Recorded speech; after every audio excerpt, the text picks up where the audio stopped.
from the Institute of Global Professional IGP. Greetings from the Institute of Global Professional IGP. Thank you all for joining us and staying with us to the end.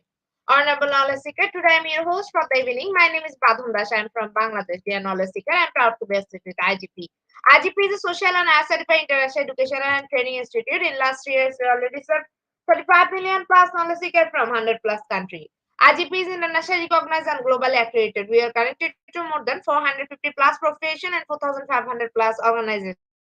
Institute of Global Professional is an education institute that provides social work globally recognized and reportable. We serve student community resource providing holistic social work and education. We believe that it's not effective to increase one skill just back on informal education. So we provide effective training and consultation to generate professional generation all over the world. We distribute our services locally, national, international to students, job seeker, job holder, and also for learner, the respective campus location and distance learning platform. We are an occupational and dependable institute. IGP is one of the famous online institute from all over the world. Our vision is education is not a business product, it's a part of our human rights. Based on our vision, we are trying to reach all corners of the world for free webinars, seminar courses, award, quiz competition, mentoring, and counseling, etc. On the other side, we are also trying to offer more than 100 premium services for free, like create own portfolio website, resume builder, cover letter, motivational letter, and one knowledge platform for gathering general knowledge which can upgrade all day. Kids learning game website, free course, conversations, and many more. We help to empower you to learn to meet their expectation and even become 100% people. So our training program, webinar, and online offline courses for youth and learner by professional trainer, speaker, and coaches. Our session are conducted by globally renowned professional to develop all kind of views and to promote the education of their abilities and personalities. Spreading knowledge is crucial for the state of global professional. We believe that knowledge is love and light and vision. So we try to understand the needs of today's generation and will serve them with good research and practice method. We must have a genuine concern for the learner we present. More diversity, growth, and innovation are required to lead a session with professionalism, passion, and integrity. IGP member are committed to offering effective best quality service and continual improvement so that individuals who seek information can improve their skill level and hello. Before I move to the next, let me remind, don't forget to share, tag, and mention your friend in the comment box. The support is very valuable for us. Thank you. Before I move to the next, let me remind, don't forget to share, tag, and mention your friend in the comment box. The support is very valuable for us. Thank you. Moving to the next, with your continuous support, you already completed 2003 webinars successfully. Going to the next with your continuous support. We already completed 2003 webinars successfully. Dear IGP speaker, participant, and well-wisher, at this moment, this is a very important message for you all. We change and design our website www.eduigp.com. On this website, we have surprise for everyone. Hope you will be benefited. We already launched a new website where you can find all our previous activities together with lots of new features. But one strong point is that without an account or logged in, you cannot enjoy our service. So create your account from us with profile information. Note that with profile information, you will enjoy a feature with mismatched data. You cannot do anything here. From now on, you can participate in 1,000 plus international level quiz with verified certificate. Teaching tips for teacher, health tips for parents, health tips for teens, gamification tools for teacher. You can join IGP alumni. You can check out our premium services website for free and more. Dear IGP well-wisher, we promised previously, but lack of technical problem, we are late sending you on time. This is a great opportunity to collect your previous condition to solve all issue from our website. Now you can enroll, reset password, everything, and check your dashboard for all webinar details. This is a cordial request to check our button and pages on our website. Should like and said benefit. Thank you, but note that without an account or login, you cannot enjoy our service. At present, we are going to start our 2004 webinar, whose name is The Psychology of Punishment. And today our speaker name is Dr. Clary Kaplan Pikirli Lafatson. She is from Philippines. Before I hand over the stage to our speaker, ma'am, wants to share a very little bit about her. Criminology Department, Mountain Province State Polytechnical College, Bontoc Mountain Province. Now, very important moment for me to invite our speaker to IGP with her presentation.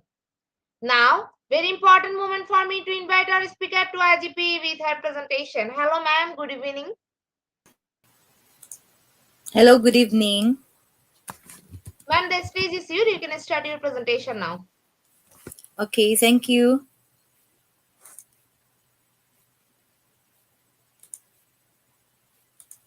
Yeah, so again, good evening. I am Claire Kaplan Puklila Fadjan from the Mountain Province State Polytechnic College here in the northern part of the Philippines. And this time I will be talking about the psychology of punishment. So we have here the order of presentation, I have five subtopics.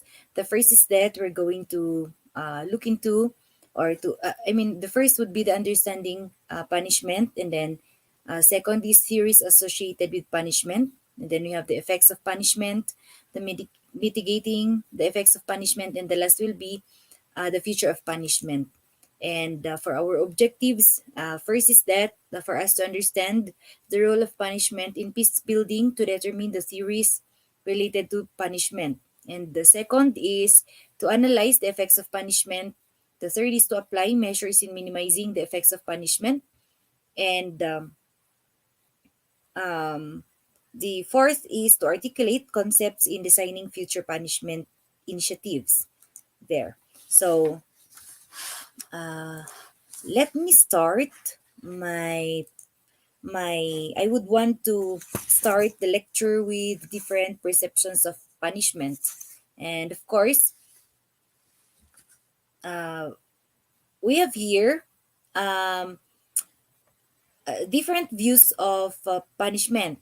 And it says here that punishment is viewed differently, and it is a word that evokes a variety of vivid images, but these are quite different for people from different disciplines. So to a lawyer, judge, and human rights activist, they may be images of imprisonment, torture, and the execution of criminals. However, for the statesman, they may be images of war, retribution, and the occupation of countries. And to parents, they may be images of spanking or grounding a child. And this is according to Sean McConville, who published a book titled The Use of Punishment. So, in short, our view of punishment can be harsh or correctional depending from where we are standing from and the moral fortitude that we possess. Okay, and I hope that, and I suppose that you're going to agree with me on that. And then the second is punishment is a crucial aspect of society, and it shapes its values, the norms, and the behavior of the people. And then it also plays a vital role in maintaining social order and control, establishing boundaries, and enforcing rules to deter unacceptable conduct. It is often linked to the concepts of justice and fairness, with cultural values and beliefs varying significantly across societies. And that moral and ethical values also play a significant role in punishment. So the severity of punishment can indicate which moral principles are most highly regarded. So, for example, a culture that values individual freedom may have less punitive approach to certain behaviors, while a culture emphasizing communal harmony may have stricter punishment for actions that disrupt social cohesion. There. So the philosophy of punishment also influences the way punishments are administered and, of course, perceived. So some societies prioritize rehabilitation, seeking to reform individuals who have committed offenses and reintegrate them into the community, while others emphasize retribution and seek to exact a penalty or vengeance on these offenders or the wrongdoers. Okay. And another is that symbolism and rituals are deeply ingrained in a culture's history and traditions, such as, for example, public executions, which have been used to send a message and reinforce social norms. And the legal systems and governance structures also play a role in punishment, with different cultures having distinct traditions and approaches to administer justice there. So the third view is the fundamental aspect of any legal system. So punishment is a fundamental aspect of any legal system, and is deeply rooted in cultural norms and beliefs. And it serves multiple purposes, including maintaining social order, deterring crime, of course, and reinforcing societal values there. So punishment acts as a deterrent, preventing individuals from committing harm or disruptive actions. And um, sometimes this is one of the reasons why we give punishments, for example, to a child so that he would refrain from doing the same mistake in the future. So, there. And the fear of punishment can influence decision making, reducing crime rates and promoting a safer society. And that punishment is closely tied to societal values and norms, reflecting the collective beliefs and expectations of a community or culture. By punishing certain behaviors, society reinforces its values and it sends a message about what is considered right or wrong. Punishment acts as a form of social control, shaping individual behavior and promoting conformity to societal standards. There. So, um, okay, so there is always a punishment in any legal system. It is because punishment is seen as a controlling force. It actually compels people to abide with the rules and, of course, the regulations. And the fourth perspective is cultural variation. There, which says that the significance of punishment can vary across different societies, with some prioritizing retribution and harsh punishments while others emphasize rehabilitation and restorative justice. Our way of punishment depends on our culture. For example, some culture would prefer the cutting off a finger because because that's how they see um, uh, that thieves should be punished like that. And some of us would execute hanging or lethal injection, for example, as a corporal punishment. And some other countries do not actually practice these kinds of corporal punishments. However, the capital punishment that they only possess is or they implement is the life imprisonment there. And then the last perspective can is that punishment can act as a form of rehabilitation, aiming to reform individuals who have committed offenses. So by offering opportunities for education, counseling, and skill development, punishment helps offenders reintegrate into society as law abiding citizens, and this approach emphasizes the potential for personal growth and transformation, emphasizing the importance of second chances and the beliefs in human potential. So, I suppose that our correctional systems, the correctional system of our or the correctional pillar of our criminal justice system is actually geared towards rehabilitation rather than more of a punishment. Okay, and moving on, of course, we also have to maintain peace. So after knowing how punishment is viewed, how then does it impact the community there? So maintaining peace in a community necessitates a complex balancing act, and one aspect that sparks ongoing debate is the role of punishment. While upholding order and deterring crime seem like clear benefits, the application of punishment can be a double edged sword, impacting social dynamics and potentially hindering harmony. There. And that proponents of punishment highlights its role in promoting accountability and ensuring consequences for harmful actions. And according to Cantor and Kozenji in 2020, this creates a sense of justice and discourages individuals from violating wrongdoing, going towards unpunished. There. Um, okay. So, however, it is crucial to remember that punishment is not a monolithic concept. So the approach employed significantly impacts its effect on community peace. Harsh retributive punishments focused solely on inflicting pain can backfire, fueling anger and fostering a cycle of revenge. This is according to Christie in 2004. And this can be particularly detrimental in communities already marred by past conflicts and or the social divisions. So sometimes if we impose harsh punishments, it can actually hurt. It can hurt more, rather. I mean, instead of healing, and or maintaining or attempting to maintain peace and order in the community.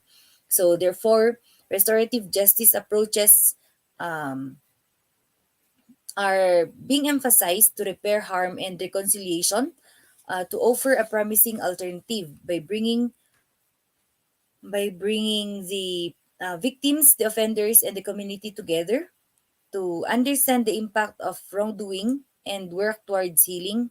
Restorative justice fosters collective responsibility and promotes social cohesion. This is according to Zur in 2005. And um, Braithwaite and Daly in 2004, their study is that this aligns with research suggesting that communities focused on rehabilitation and restorative practices experience lower crime rates and increased social trust there.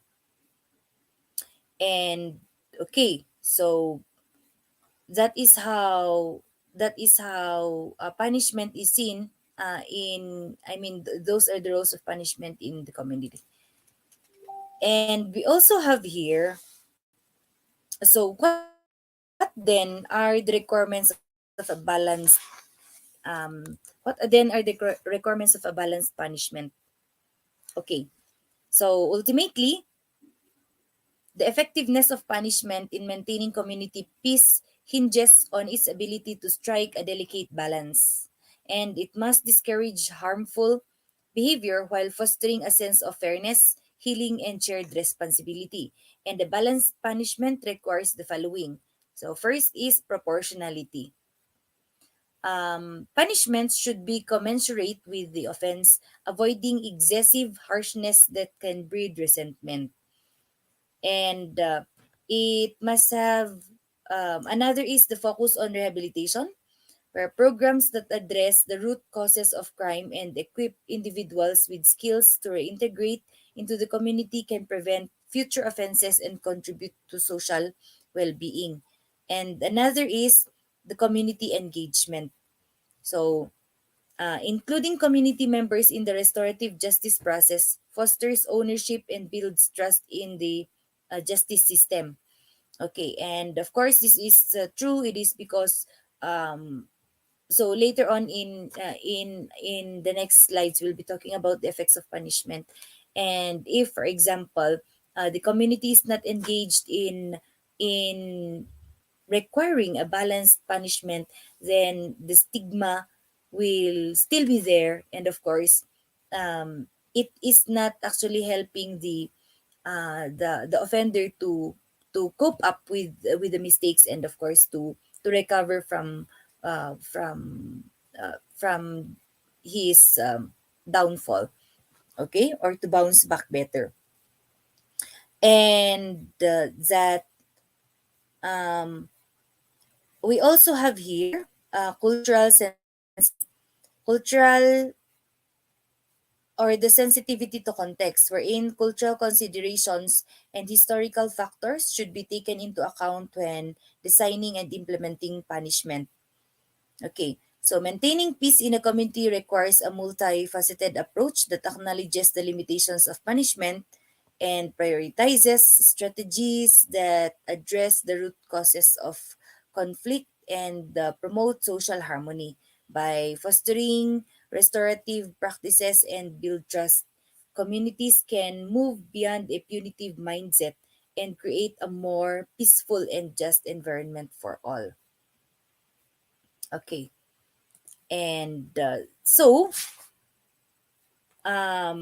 maybe for us to have a better understanding of this, let us look into some of the theories that are being used in the concept of or in framing punishment. So the first is the retributive theory or the retributive justice theory. Okay, so it says here, according to this theory, Punishment is justified as a way of exacting revenge for a wrong that has been committed. And according to this theory, punishment serves to satisfy the victim or society's desire for justice and to send a message that such behavior will not be tolerated there. And it also places a strong emphasis on the idea of just desserts and seeking to maintain social order and offer a suitable reaction to wrongdoing. This argument is consistent with how sanctions have historically been applied, frequently matching the seriousness of the offense committed there. And another is the deterrence theory of punishment. The theory of punishment suggests that punishment serves to um, deter people or prevent people from committing crimes in the future. And this theory is based on the idea that people will be less likely to engage in criminal behavior if they believe that they will be punished for it there. So the theory of deterrence holds that the threat or imposition of negative consequences serves as a deterrent to future violations. And okay, so let us not forget about the two kinds of deterrence. We have the general deterrence and the specific deterrence, wherein it is on how people will reflect on the mistake of another person who is being punished, and that how the person himself who is being punished will reflect on the mistake that he committed through the suffering of the consequences of the act, or of course being punished there. And we also have the third theory, which is the preventive theory of punishment. So, the preventive theory of punishment suggests that punishment should be focused on preventing future offenses rather than retribution or deterrence. And this theory is based on the notion that punishment should be designed to address the underlying causes of crime and to help offenders reform rather than simply imposing consequences for past actions. And this theory is somewhat proactive. So, for example, generally, all government, uh, I mean, all countries are actually giving or providing free education to its constituents to alleviate poverty. And then of course, that is to since we always see poverty as a root cause of crime, then we are trying to address poverty by educating the people so that the people can, of course, work and can have a qualification to apply for a certain job and the like. And I would also want to include here the concept or the idea of teaching a man how to fish rather than fishing for the man there. So it's better that we also provide, or yes, knowledge or skills to people rather than giving the food or their needs to them, which would defeat the concept of preventive theory of punishment. Okay, and we have the last theory is the incapacitation theory, wherein punishment should be focused on preventing offenders from committing future crimes by physically separating them from society. And this is, of course, grounded on the notion that offenders who are imprisoned or otherwise physically separated from society will not be able to commit crimes, and that this will reduce overall crime rates. So, for example, we it's just like saying that we're going to isolate one or the sick person so that he is not going to infect or um, cause further damage to other people there. So um, it is why we put people to jail or imprison them, and the idea there is to separate them from the community so that they can that is to protect the community so that these wrongdoers will not commit other or yeah other crimes or escalate to more uh, grievous offenses. Okay, so after knowing the punishment, then um, let us try to understand the effects of the effects of punishment. So after knowing the theories of punishment that explains punishment, so the first effect um, is that punishment can actually affect the mind through the worry and fear. So the possibility of punishment can cause worry and fear, which may impede one's ability to learn and make decisions. And research indicates that um, extreme fear may impair thinking and cause unfavorable actions. This is according to Weinstein and Lepore in 2017. And that, of course, our Bandura in 1969 explained that punitive situations have the potential to foster the individuation, which is a state in which people lose their sense of personal accountability and comply with group norms even when they go against their own moral principles, and which actually can result in the acceptance of unfair or damaging behaviors and or even their um, continuation. Okay, and then we also have the stigma and social cohesion, which explains that people who are punished frequently experience social stigma and isolation, which makes it more difficult for them to reintegrate into the society and may even feed resentment and the negative self-perception. Um, this is borrowed from the idea of Goffman who published the research in 1963. Um, I made mention of stigma a while back, which is in relation to community engagement. It is because if the community will not embrace these wrongdoers after they are released from jail, then there is no way that the person is going to uh, become better or to become effective in the society. It is because of this stigma and the labels that is being thrown to him or being stuck to him or her there. So as an effect of punishment, sometimes this actually is going to cause a psychological damage to a person, most especially if the kind of punishment received by this person is quite harsh. Okay, so moving on. Um, moving on, let us look into the let us look into to the I mean other details about worry and fear as an effect of punishment.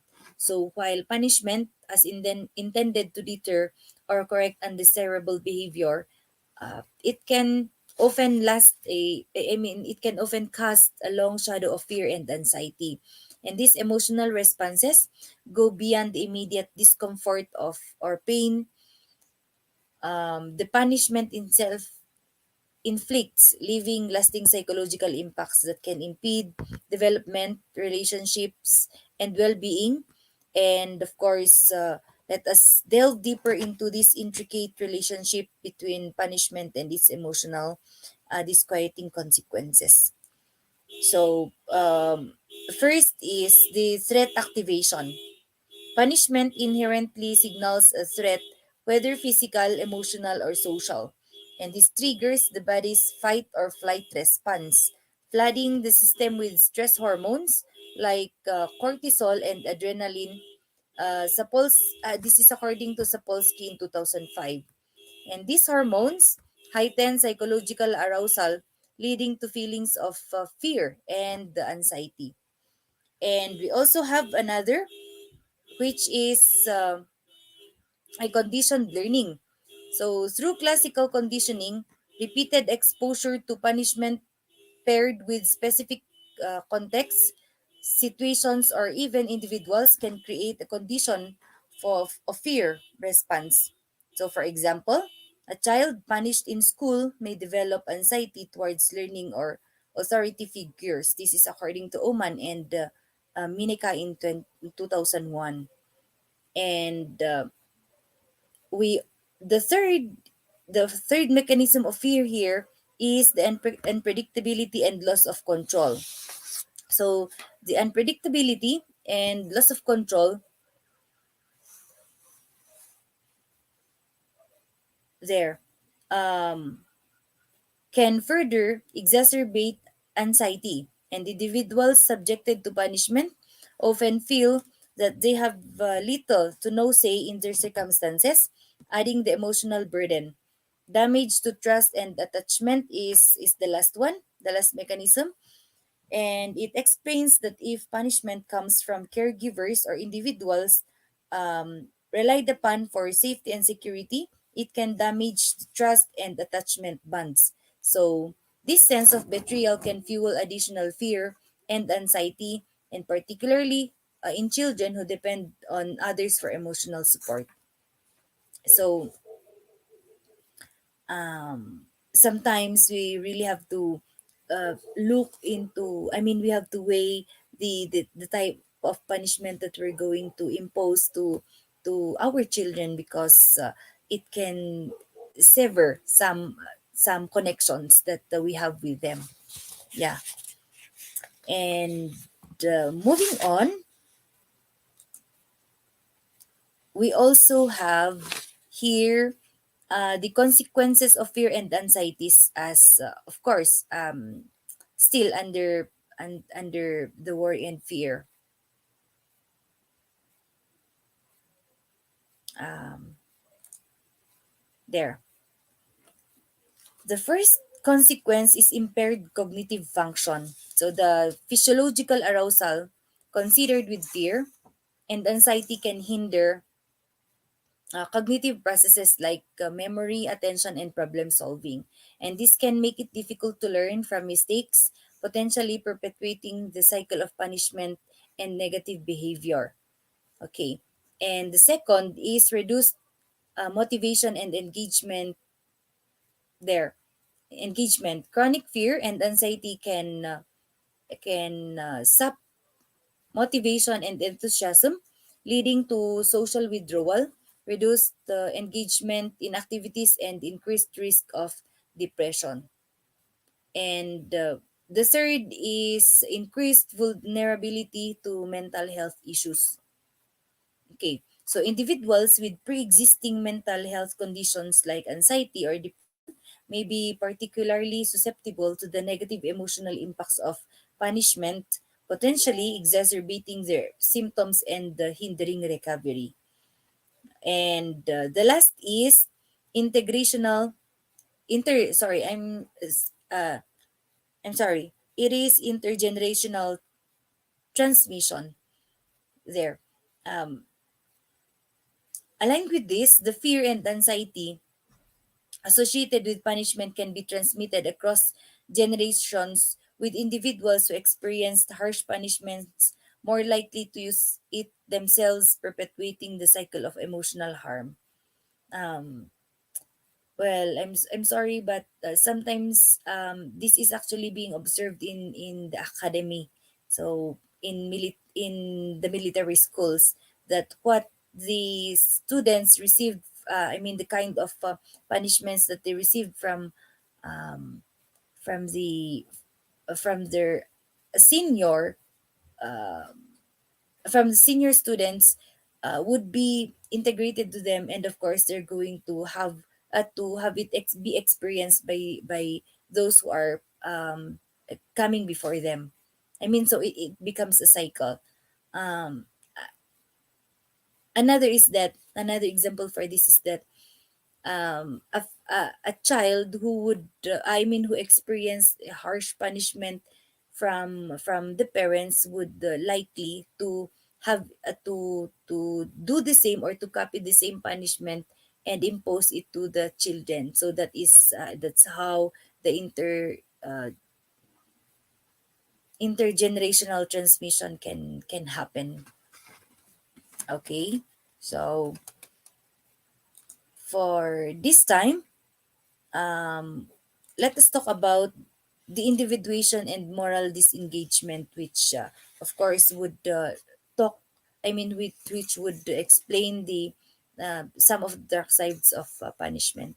So after knowing the effects of punishment, or yeah, we have here an idea that punishment, which is meant to deter correctional or correct inappropriate behavior, can paradoxically lead to harmful psychological consequences.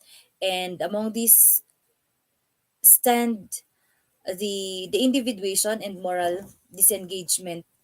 And let us try to explore these concepts and their implications for ethical approaches to behavior management.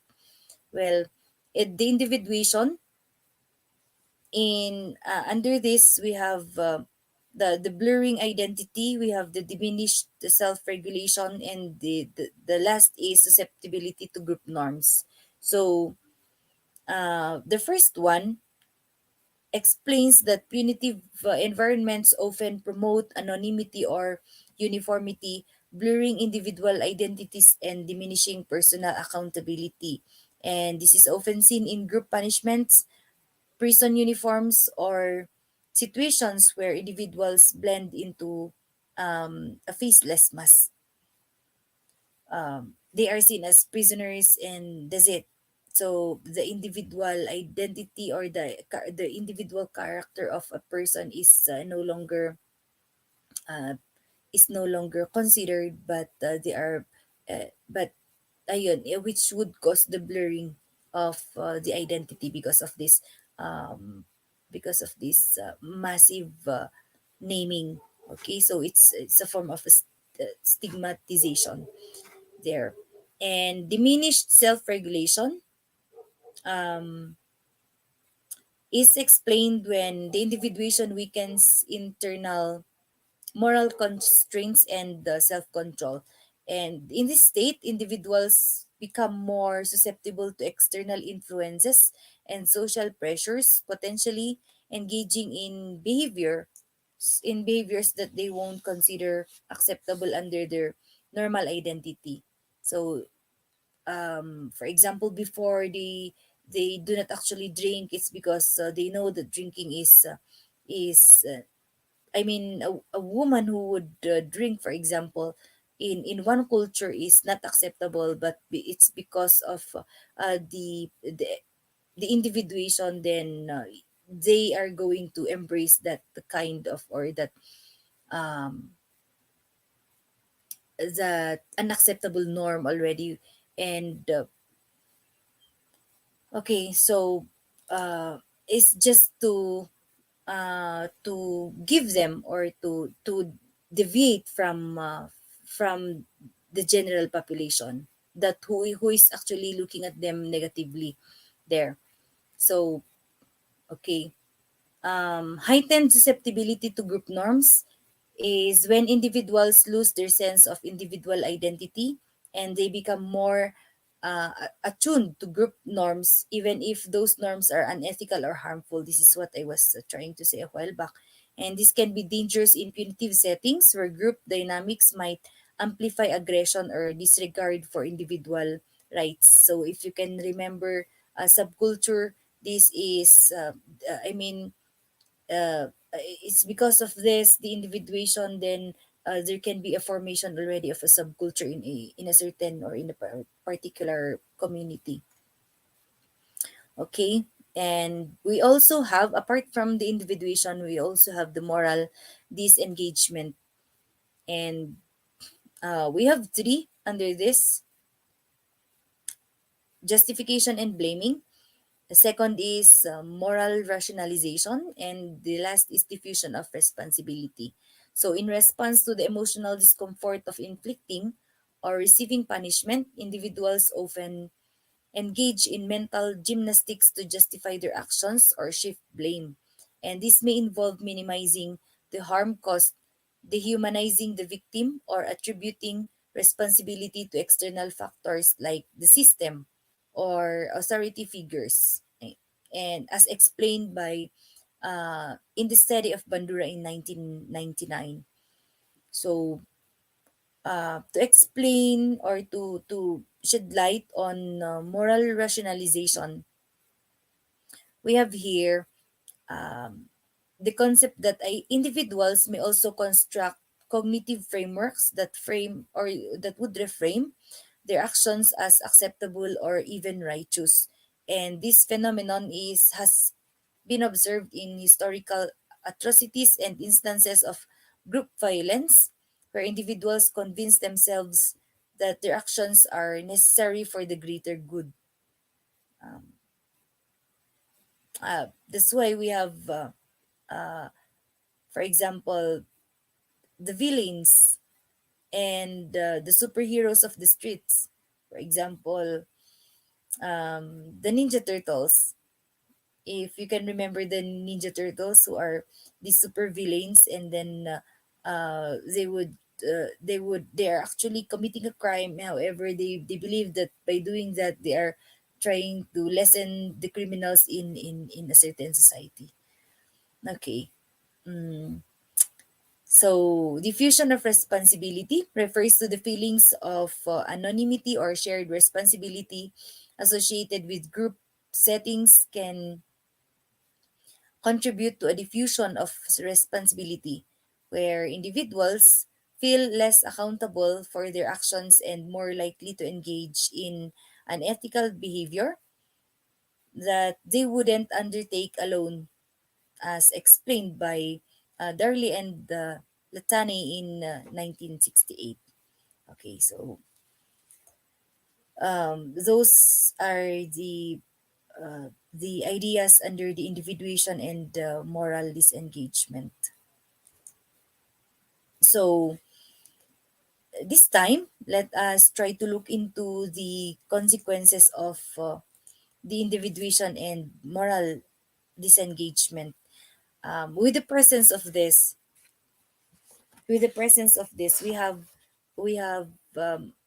three effects: the escalation of conflict, the erosion of empathy and morality, and the third is a long-term psychological harm. For the escalation of conflict, these processes can contribute to a cycle of aggression and violence within punitive environments. So, by weakening individual accountability and justifying harmful actions, they can lead to normalization of cruelty and the escalation of conflict. And of course, the individuation and moral disengagement can chip away our capacity for empathy and compassion, leading to a callous disregard for suffering of others, which would explain the erosion of empathy and morality. And this can ripple effects beyond the immediate punitive setting, impacting the overall social cohesion and ethical standards of a certain society. And the last is a long term psychological harm. So, individuals who experience or witness the individuation and the moral disengagement can suffer long term psychological consequence, including anxiety, depression, and difficulties maintaining healthy relationships with, of course, with other people. Okay, so how then? So how then are we going to mitigate the effects of punishment? I have here in the slide I have provided actually six. So These are positive reinforcement, the trauma-informed approaches, the open communication and dialogue, and then we also have promoting individual identity, restorative justice practices, and anti-stigma campaigns. So these are lifted from several researches, and it is I'm just sharing it is because maybe um, students or us uh, individuals like us, for example, can uh, can help in mitigating the effects of punishment in our own simple ways. So the first one is positive reinforcement. Utilizing positive reinforcement strategies alongside clear and consistent expectations can promote desired behavior without the negative consequences of punishment, and this fosters a more supportive and encouraging environment that promotes learning and growth. So shifting the focus from punishment to positive reinforcement for desired behavior can diminish fear and anxiety. Yes, recognizing and awarding positive choices um, builds confidence and encourages intrinsic motivation, reducing resilience on external threats and punishment. Okay, so the second is the trauma informed approach. When addressing individuals who have experienced harsh punishment or its after effect, adapting trauma informed approaches that prioritize safety, trust, and empowerment is actually crucial. So, this helps to alleviate fear and anxiety and provides space for healing and positive change there. The third here is open communication and dialogue, which is an important approach in mitigating the effects of punishment. So, fostering open communication and dialogue allows individuals to understand the consequences of their actions without resorting to punishment. And this encourages accountability. It also promotes problem solving and builds trust and healthy relationships. So, if we can just communicate, be clear with our policies or guidelines, then I think that is much better than imposing a penalty that is quite harmful to the psychological and emotional health of a certain person there. The other three here are as seen in the screen. We have promoting individual identity. So emphasizing individual accountability and responsibility within the punitive setting can counteract the individuation.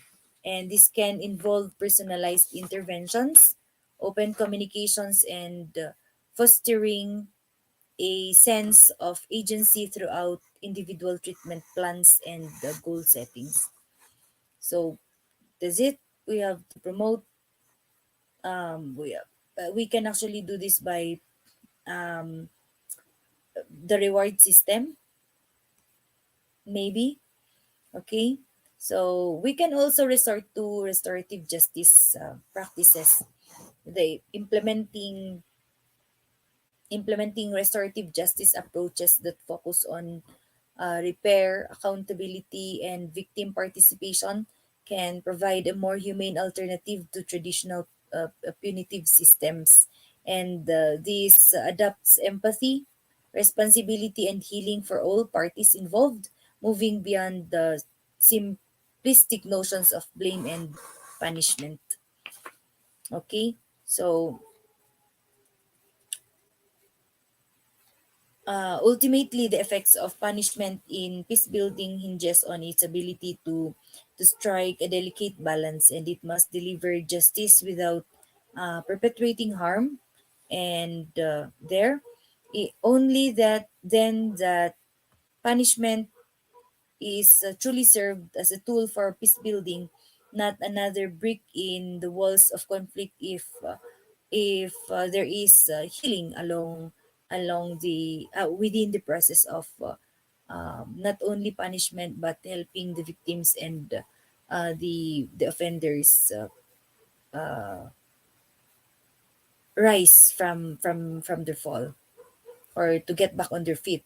Okay, so the last the mitigation measure that can be observed is the anti-stigma campaigns, public education and awareness campaigns that challenge negative stereotypes and promote understanding of the multifaceted experiences of individuals who have faced punishment can significantly reduce stigma, and this fosters empathy, combats prejudice, and encourages social inclusion, which is very important. So if we all participate in anti-stigma campaigns, then we would embrace these people who come from the jails or the prisons or who have been punished because of their wrongdoings, and we could actually help them heal and of course become better persons in the community. Okay, so um, let us now let us now try to reimagine the punishment, okay, and develop a framework that we can use in the future. So in this slide is the reimagining punishment and the framework for the future. It's because so what now if we already understand punishment and its effects or consequences and the theories that are associated with it.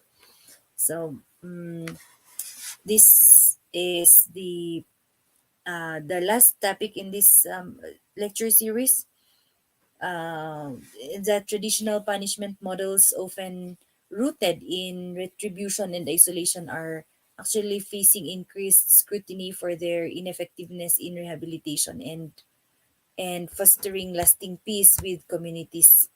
So as we move towards the future, it is crucial to reimagine punishment frameworks that prioritize restorative justice, rehabilitation, and community well-being. It's because we are some of our correctional systems or uh, correctional or the penal our penal laws are just focused on the series of retribution, and it's not actually looking, or it's not uh, it's not more doing more or functioning more on the rehabilitation of these offenders. Okay, so we have five core principles of the future framework. Yeah, the first is restorative justice. Let us try to consider restorative justice by, of course, moving beyond simply inflicting pain. The focus shifts uh, towards repairing harm, fostering accountability, and rebuilding relationship between victims, offenders, and the community. And this can involve victim offender dialogue, community service initiatives, and restorative circles, of course, um, that is to maintain peace and to remove, of course, the grudges and the hatred between and among these the key players in the restorative justice. Proportionality and individualized approaches. Yes, punishment should be. It's explaining that punishment should be tailored to the specific offense and the offender, considering factors like intent, mitigating circumstances, and individual needs. So harsh, one size fit all sentences often fail to address the root causes of criminal behavior and can exacerbate existing inequalities. Okay, and that, of course, emphasis on rehabilitation and reintegration is also a principle in the future in the future framework. So instead of where housing offenders, the focus should be on providing them with the tools and the support necessary to address underlying issues like mental health challenges, substance abuse, or lack of education and opportunities. And this can involve skills training, access to mental health services, and transitional programs to facilitate successful reintegration into the society. And we might also consider technology for positive change, um, since leveraging technology ethically can enhance rehabilitation efforts and promote uh, community safely. So, for example, educational gaps, virtual reality therapy programs, and AI powered risk assessment tools can offer personalized support and reduce reliance on solely punitive measures. Okay, so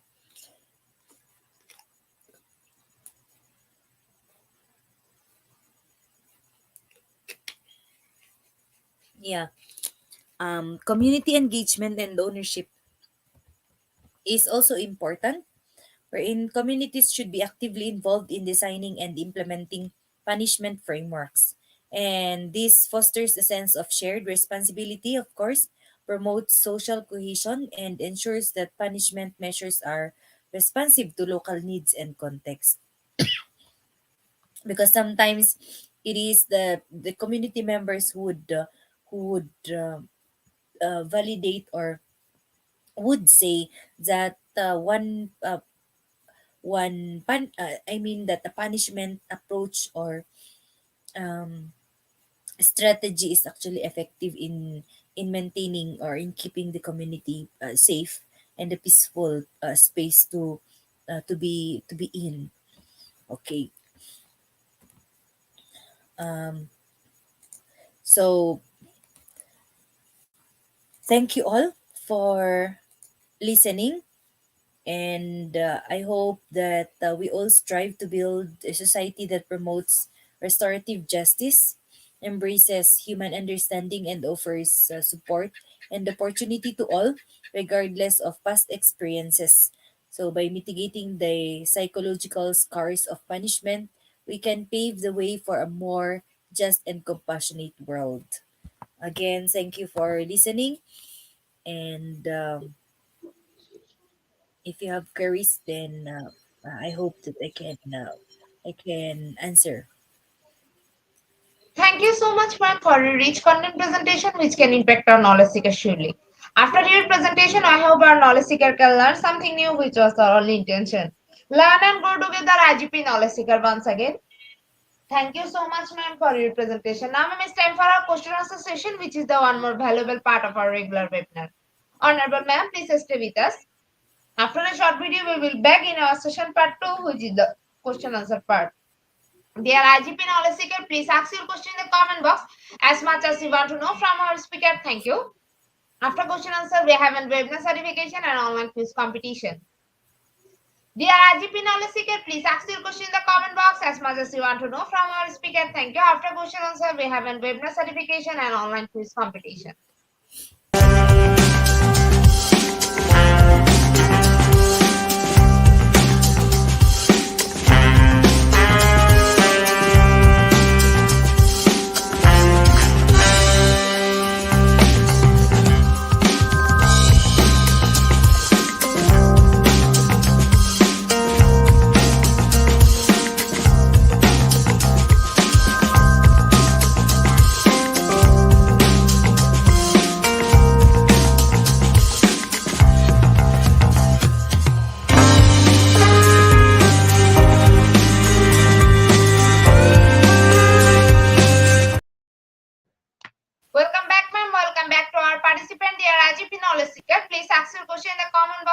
as you want to know from our speaker. Thank you. After question answer, we have a webinar certification and online quiz competition. Dear IGP knowledge seeker, please ask your question in the comment box as much as you want to know from our speaker. Thank you. After question answer, we have a webinar certification and online quiz competition. Ma'am, our first question is from Liu team. What is the difference between positive punishment, negative punishment, negative reinforcement, and execution in terms of their effect on behavior? Okay. Yeah. It's just like saying that we are going to employ, for example, the reward system and of course punishment to make a child behave there. So when we say we punish positively, it is because we wanted the person to change, or we wanted that person to acknowledge that his faults, and it's a form of punishment that would boost actually the confidence or to make that person better. However, when we say negative punishment, um, it is just uh, it is just to please the community that there is justice that is being served there. So again, I may I go back to the statement a while back that we perceive punishment in different from different angles, and that of course as a parent, for example, I would rather I would rather use the positive punishment for my child for a certain offense. However, of course, I can also use a, a a minor form of a negative uh, punishment. uh, a minor form of a negative punishment, for example, whipping. It's because I would want him to feel that what he did is actually wrong, and it's because I wanted to punish that to punish the child is because somebody is looking there. So it can the negative that example of a negative punishment can bring a negative reinforcement because I can embarrass the child there. However, when we give an award, the reward system, for example, or an award system that we try to um, punish a child, for example, not allowing that person to go on a field trip because it's raining, and then yeah, that can have an effect on the behavior, if negatively if we do not follow it up, or if we do not let the explain why we do not want the child to go on a field trip there. So again, it would it is actually it is it would depend on from it would depend from where we are standing, and that's it po. And hopefully I was able to give tiny tiny ideas about the difference between the positive punishment and the negative punishment. Yeah. Thank you so much, ma'am, for your answer. Ma'am, our next question is from Kingway. What is retributing?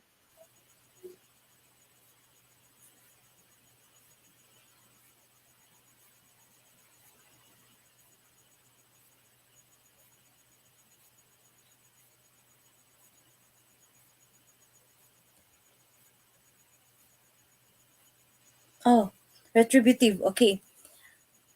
um the theory of retribution is trying to say that okay, the example of that is an eye for an eye. So we have to exact the what was done to us wrong. I mean, yeah, the mistake that the how do we term it, what we experience should be the way the person who did the offender would feel it also.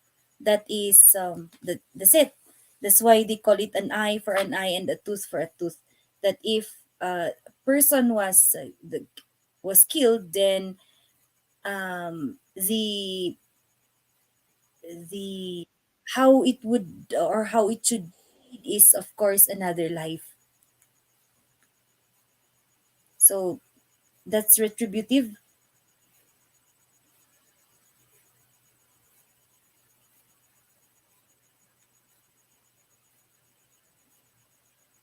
Thank you so much, ma'am, for your answer, ma'am. There is no more questions from our participants. So once again, thank you so much, ma'am, for your time in IGP. We have learned a lot from you with new topic.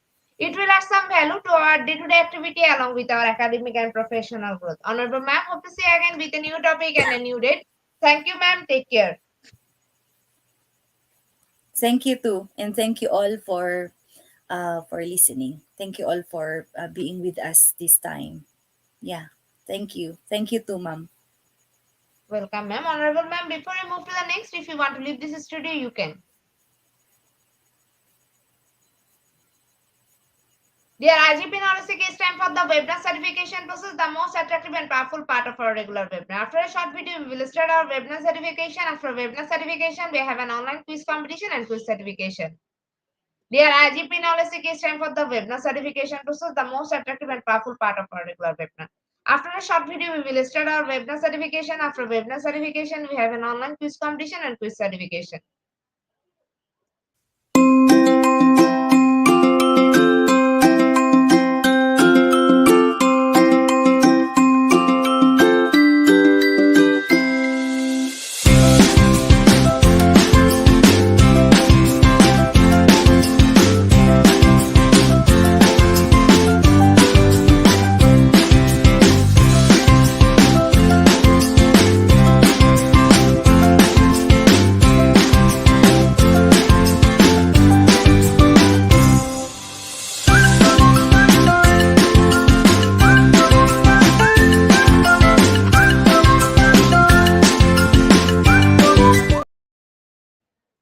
Certification process. Visit www.eduigp.com. Please make sure your presence on our website. Find a learning session and get enrolled.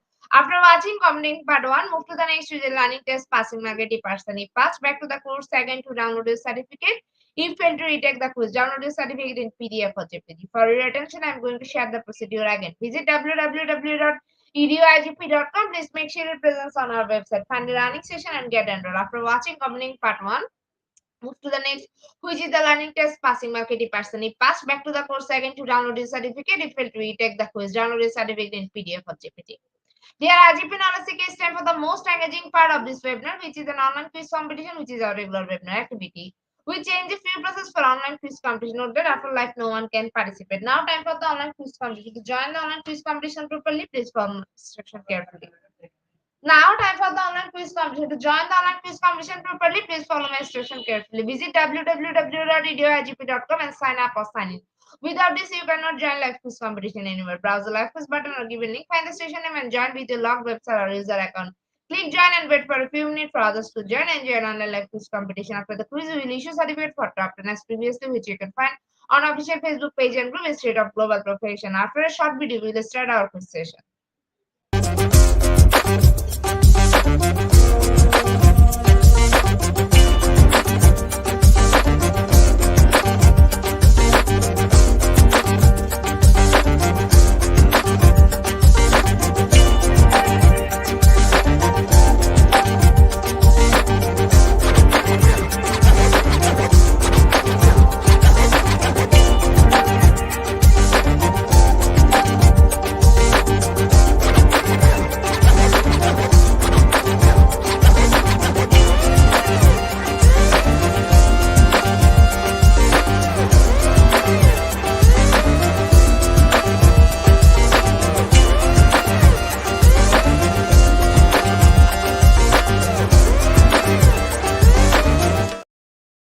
With 19 people, we are going to start our quiz session right now. First question is, which view of psychology focus on the influence of reward and punishment? Is it option 1 or option 2?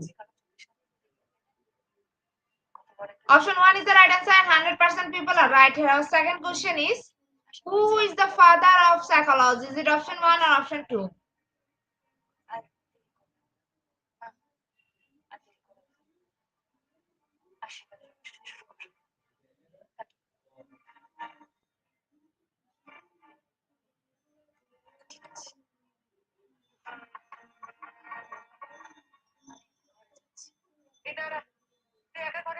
Option 1 is the right answer and 56% people are right here. Our third question is, the main goal of psychology are 2. Is it option 1 or option 2?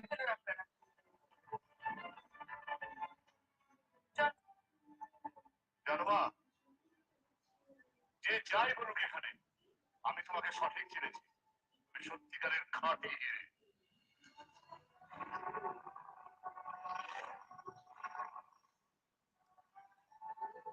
Option 1 is the right answer and 100% people are right here. Next question is, the modern biological perspective of psychology studies. Is it option 1 or option 2?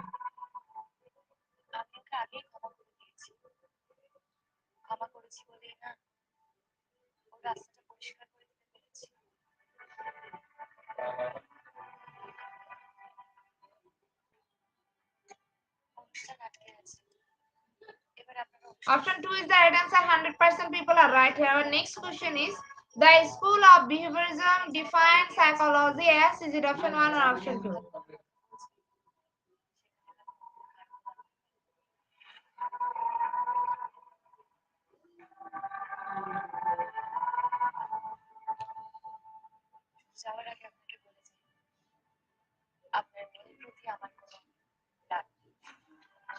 Option 2 is the right answer. 11% people are right here. Our next question is, who wrote the first modern book of psychology, The Principle of Psychology, in 1890? Is it option 1 or option 2?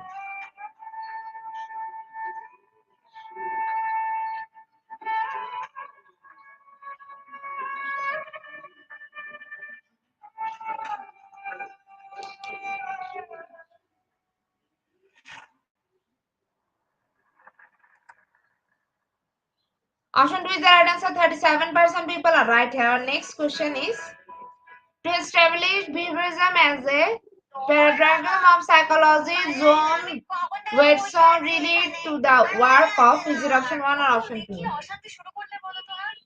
আমাকে একেবারে মাথা খারাপ করে দিচ্ছে যে স্কুলে নিয়ে যাবি কবে স্কুলে নিয়ে যাবি কবে যেই নিয়ে এলে ব্যাপার এরকম করছো তো কি করবো আমি আমার বাবা যাচ্ছে না এখানে বসে থাকতে আমি বাড়ি যাবো স্কুলটা খুবই পচা কেন কিসের পচা হলো স্কুলটা হ্যাঁ শুনতে পাচ্ছ তো কি Option 2 is the right answer. 78% people are right here. Our next question is, Sigmund Freud was the founder of this school of psychology. Is it option 1 or option 2?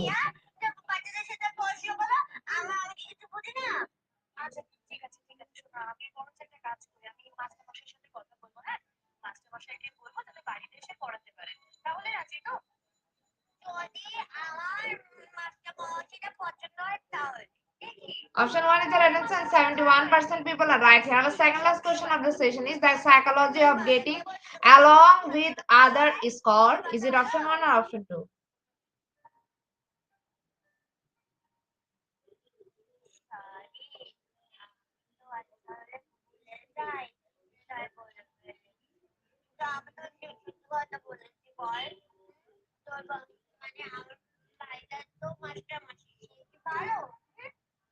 Option 2 is the right answer and 100% people are right here. Our last and final question of the session is, which of the following is subfield of industrial organization psychology? Is it option 1 or option 2?